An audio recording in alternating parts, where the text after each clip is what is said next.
আমি তো বললাম আমি যশোরে যাবো, তারপরে কেন আমাকে মামলা দিল? আমার বিনা কারণে মামলা দিছে।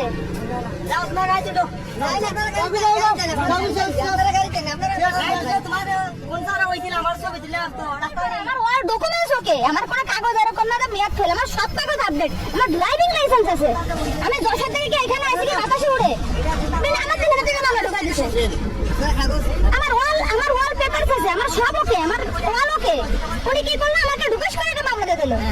এখন আমার তো যশোর থেকে আসতে হবে মামলা ভাঙাইতে, ড্রাইভার কে নেবে? আমি বলছি আমি যশোরে যাবো, উনি আমাকে বিনা কারণে মামলা দিয়ে দিয়েছে।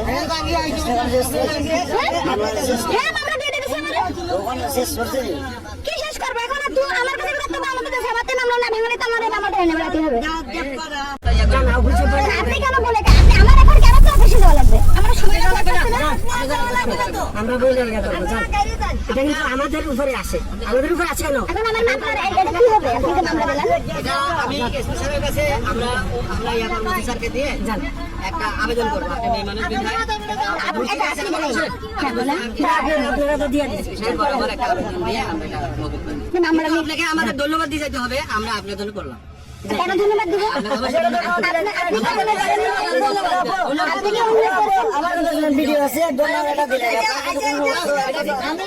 আমি মেয়ে মানুষ, আমার ড্রাইভিং লাইসেন্স মানে আপনি বুঝছেন? আমি অবশ্যই আমার পেপার দেখেন, আমার একটা পেপার মানে এডি করিক নাই। আমি গেছিলাম সুনামগঞ্জে, আমি ওইখান থেকে এখন যশোর যাচ্ছি। সময় এখান থেকে বিজয়নগর পর্যন্ত একটু মানে আপনারা ভালো বোঝেন। ঠিক আছে, ঠিক আছে, থ্যাংক ইউ। ঠিক আছে, আসলে যে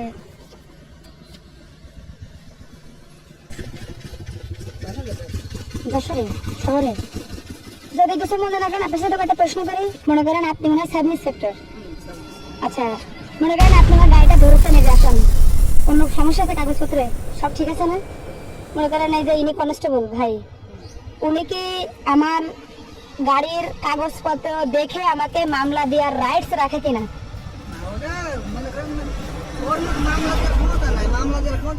ও ক্ষমতা নাই, আপনাদের যে মামলা দেওয়ার একটা মেয়ে থাকে, মেশিন থাকে, ওইটা কি উনি হাতে নিয়ে আমাকে মামলা দিতে পারে কি পারে না? কিন্তু সরকার বা গভর্নমেন্ট আপনাদের যে মানে মেন জায়গা থেকে কি এটার পারমিশন আছে কি নাই? আচ্ছা, যদি না থাকে সেই ক্ষেত্রে আমার অল ডকুমেন্টস ওকে থাকার পরেও যদি পুলিশ আমাকে মামলা দেয়, সেই ক্ষেত্রে পুলিশের বিরুদ্ধে আমি কি করতে পারি? কি ব্যবস্থা? হ্যাঁ, তাদের কাছে জানান বিষয়টা যে আমার সবকিছু আছে, তারপরে মামলা দিয়েছে যে আমি আপনার তো দেখে তো দ্বিতীয় করে কথা বলিনি। না আমার তো আর কাগজ ওকে।